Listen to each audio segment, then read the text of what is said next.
we have a question that is posted by Ricky over here. I think he's asking, because I think we talked a little bit about mobile number. It's as simple as, a few seconds, you get a mobile number in, you get a membership. Of course, the question mark in our head, besides mobile number, are there other kind of information we collect? And how do we collect those information? So maybe that question might be posted more to Eric. Yeah.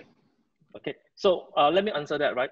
So we have designed the whole thing so that it's really very elegant. So the last thing that the consumer want to do at the shop is to enter all this information, correct? Yeah. On Advocado, the very interesting thing is that I started off our presentation, we have more than 1.1 million consumers on our platform.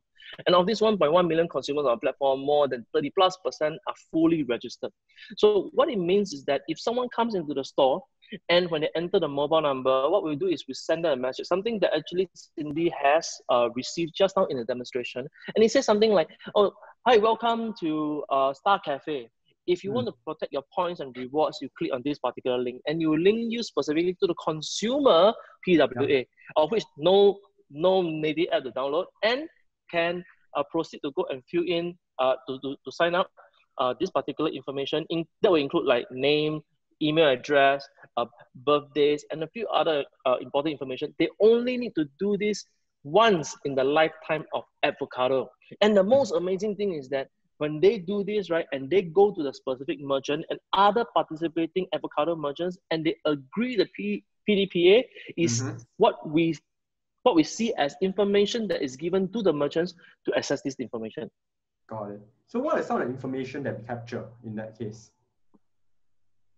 So you weren't able to get to see if you are like Ee Ren, he's in Saute Sun, right? Then I won't get to show his competitor information. He only has access to his own information.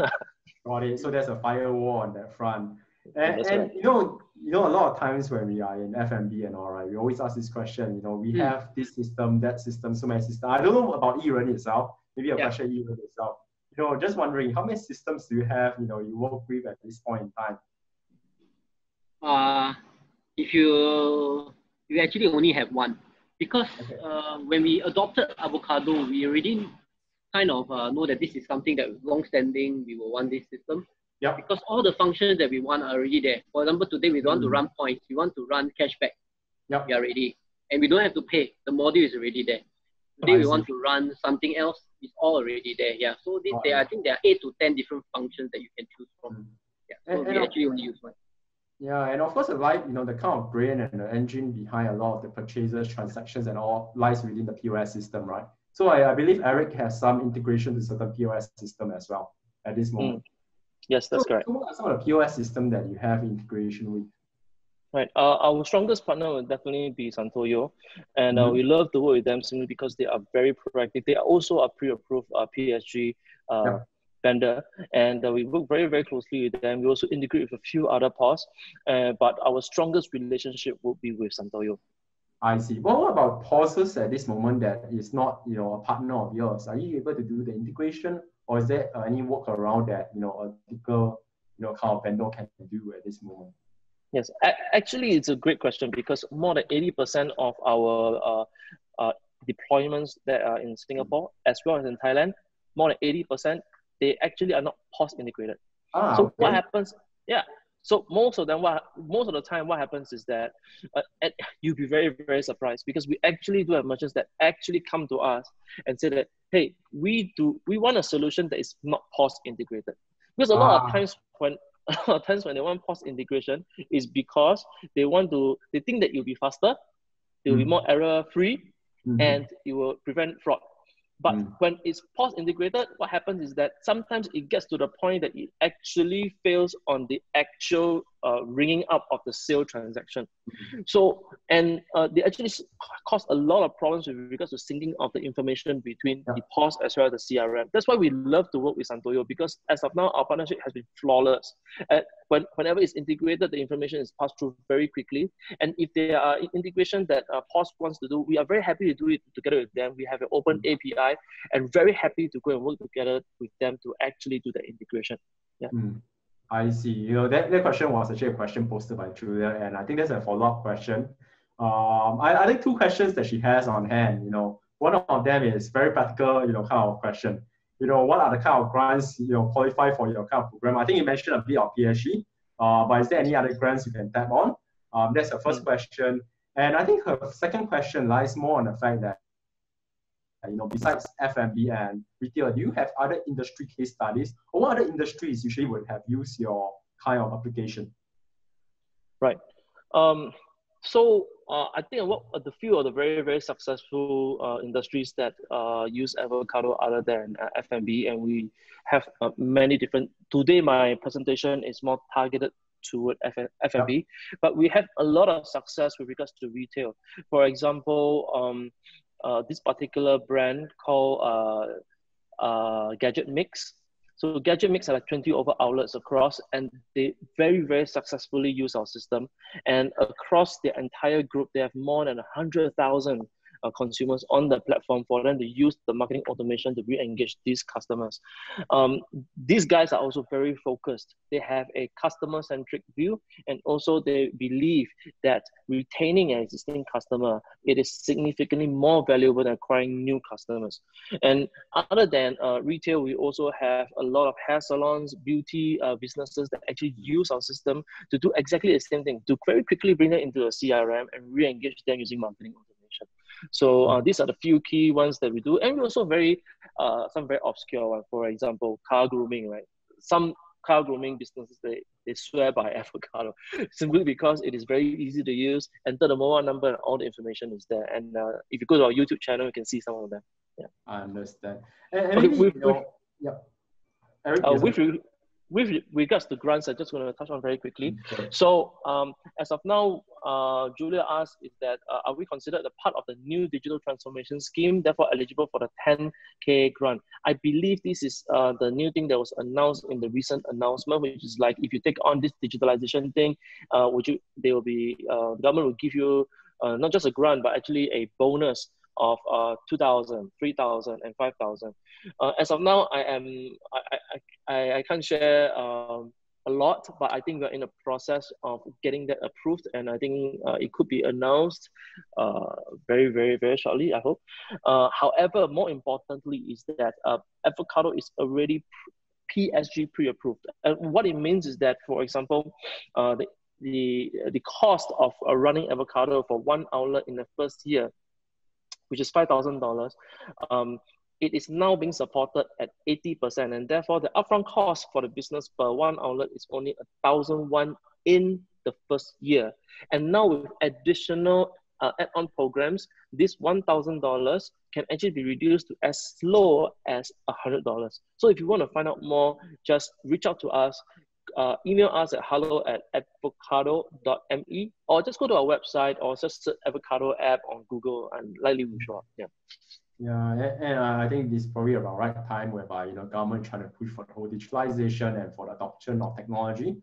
And of course, with that question itself, maybe a question posed to you over here. Now that you have adopted technology, what are some of the challenges and some of the kind of plus points? How do you get your staff to be all ready to get into kind of this whole loyalty program? Because a lot of times in digitalization, it's really about getting the buy-in for your people on the ground. Are there any steps or things that you do specifically to help incentivize your staff to go ahead and use technology? Yeah. So I think it starts from the top down. Yeah. So me and my partners are all very open for that. Yep. We adopt technology. We know that the big data, the AI, all these things are the upcoming trend. So we wanted to start early. So with this in mind, we always then kind of, when we also bring this culture to our staff, we tell them why they are doing this. What is it for? This will bring in revenue for the company. This will bring in, this will be a good training ground for you to talk to customers. So we give them objectives so that they know that this is not just, the boss just asked me to execute this, I will execute this. So when they have a mission in mind, they know what is the point. I think that's the reason why all our staff adhere to this, and then they all collect the data, and that's how we eventually receive 22,000 customer data. I understand. Yeah. So it's a very top, directed initiative, but at the same time on the ground, you have to do really a lot of, kind of explanation and making sure that they understand rationale so that they have a buy-in on that front. What about Eric? You work with so many clients, you have 500 customers, 700 outlets. What are some of the feedback that you got from clients when it comes to implementation? And is there anything that Advocado helps to make sure that the clients are successful in implementing the software? Yes. I think one thing we take a lot of pride in our business really is our customer success. And we have a very, very strong customer success team. They have not just a few months of experience, but they have years of experience dealing with the merchants. And I think they have seen all many different kinds of merchants, many different challenges. And a lot of times is that, my staff don't want to use a system, very resistant. Or sometimes actually it's the boss themselves. They just want to buy something and then hopefully it's a silver bullet and it works. And I think the very interesting thing is that we have learned how to navigate these different challenges, whether it is with the bosses, the middle management, or actually the ground staff themselves. There are many different strategies that we actually adopt, and there's no one size that fit all. But I think one very important thing is that we actually have this particular feature in our system that is called the health of consumer engagement for the business across different outlets. And this is actually interesting because a lot of times if they actually do not know the metric of whether we're doing well or not, they actually do not know whether they should actually do more from whether it's the ground staff or whether it's the management. So imagine if you have 3 outlets, right? And if the health bar of one is in green, constantly at a very high level of engagement, and one is in red, and one is in orange, okay? And if you are the management, you look at it and you wonder, how come this one is in green and how this is in red? So something showing like a matrix of this, right, already can actually help them, both the management and the staff, to have some sort of like it's like, hey, I'm red, so maybe our guys, we need to when a customer come in, we need to more regularly ask the question, or even just let them explain that our business actually have a membership program. Our business actually have something they want to engage you, and we want to get to know you as our customer. And I think that's very lacking in Singaporean culture, Singaporean SMEs, where they just want to, like, it's very transactional. I just want, you come in, the more you come in, I just buy. And that's something that we can learn from the Westerners. I understand. And Ee Ren also, you see, 22,000 customers, respect. Yeah, that is really, kind of impressive. And, no one expect COVID to strike, right? And the 22,000 definitely is going to help you because you have a database of people you reach to. Which kind of goes on to, Raj's question over here. Basically he's asking, how will you describe your system driving food deliveries traffic during this time, COVID period? And, what kind of marketing will you do to help, drive this traffic to the outlet? So of course, one of them is using this database, Advocado. But is there any other marketing or any other areas that you have been doing with this data that you have to kind of engage your customer? Or is it just purely Advocado, the SMS automation that you're using at this moment? Okay, so currently, what we do is that we run like the one-time offer or SMS, where we already put in, we can customize the SMS message that we want. For example, here is $10 for every $50 you spend. Straight away in the SMS, I give you the link to my online delivery platform. So you can actually straight away click. If you can straight away click, and then you are already inside. And then probably in the SMS, you can also put in the promo code. For example, Saute Makan. That's what we want because we recently got halal approval. So that's how we also can engage the Muslim community as well. So when we are engaging them, we put in like Saute Makan. You can claim a $10 or $50. So that's how we can engage them. And then once they are there, they can go in and then they put in this promo code. They are our customers already. So this is how easy the whole thing flow is. So basically what happens is that, besides just current 22,000 database that you have, you can also easily send an SMS or QR code. You can actually win customers because of certain promotion that you give them at the end of the day as well. And of course, sometimes it could be word of mouth as well. It could be that, if they know of this promotion, they send it to everyone. Just to share, my condo itself was featured in the news. And what happened was that we had this group buy thing, whereby, actually a lot of our neighbors and all group together to just buy the, meals and all. And, in situations like this, a simple QR code and SMS, can be shared with the whole, kind of what we like to call kampong, the whole group of us, and everyone become aware that there is such a, kind of restaurant, and eventually you capture the database within the condo itself. So those are some of the things that potentially look at. But of course, I think the other question coming from Ricky at this moment is from the point of view that I know, Ee Ren, you used to experiment with other membership program, right? Yeah. Actually, do you start on those membership program or it didn't take off at all with the other software? We actually was all along very conscientious in collecting all those data as well. But in the end, it doesn't belong to us because let's say when we request for certain items, all these things, we always are at the mercy of the salesperson. And there was this period of time where this system actually they just run away. I understand. And then the whole data just got lost because I didn't have the latest data anymore. Got it. Actually, that's a very important point because, at the end of the day, you want to make sure that you have the data because you build the data over a period of time. You want to make sure that you still own it. So the ownership of it. But of course, I think the question from Ricky over here is more from the point of view that, you used to have a membership program. How's the kind of, migration effort and integration period? How do you kind of transit from the, from the old membership system to the new membership system? Yeah. So initially, we of course have like outdated kind of data. So as much as we can, we know some of the points. We actually then do use our own SMS system to send out to the customer to say that, oh, we'll be ending the one for this particular system. Then if they want, they can come to the store and then sign up for another system where we will then give you whatever points that you have left on our previous system. So that kind of like we didn't cheat them of their old points. At the same time, incentivize them to sign up with the new system, and then we can get all the data from them. I see. So you do a bit of a carrot over here.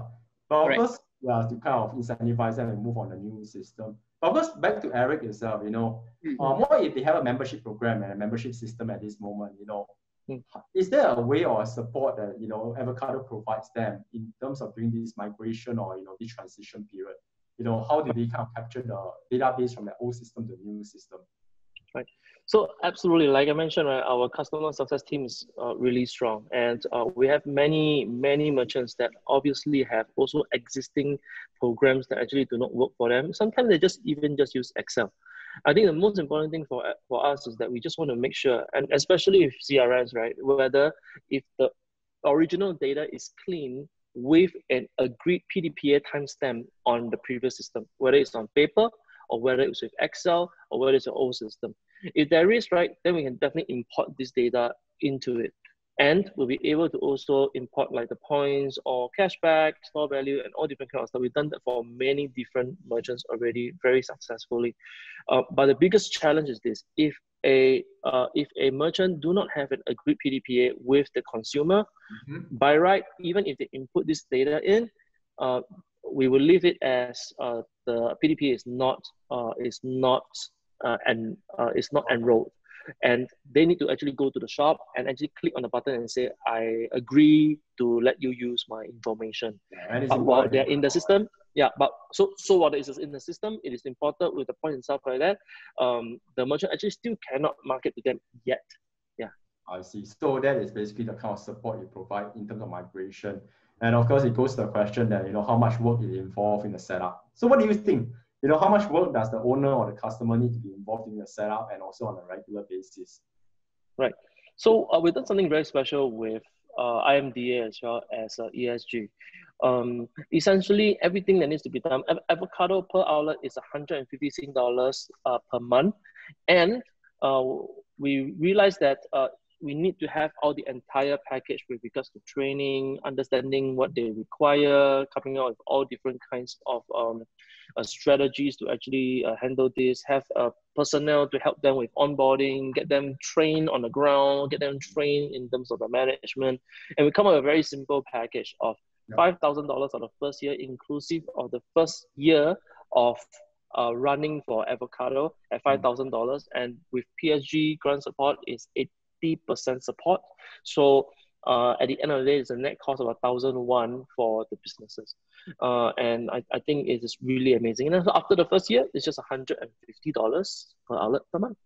And from effort perspective, definitely setup is really totally, kind of supported by your customer success team. So you are here to really make sure that, things are set up in the right way. Effort-wise, it's almost just, giving the instruction and giving the necessary, kind of information. But besides that, your customer success will help you a lot of it, right, at this moment. That's correct. And like I mentioned, there are different genres of merchants. Some are really savvy, sophisticated, and they're all clear on how to actually engage customers. Some are they actually have no clue. And we do not discriminate anyone. Our job here also is to educate them on the importance of consumer engagement. And at any level they are, we just want to up-level them to the next level, right? And by us just sharing our insights and know-how, our intention really is to help them to actually be focused on re-engaging their customers. Yeah. By doing that, their businesses will flourish. Got it. Yeah. So really, it's really almost easy to set up. Maintenance is low, but you get all the insights you need. You get the ability to kind of reach out at the end of the day.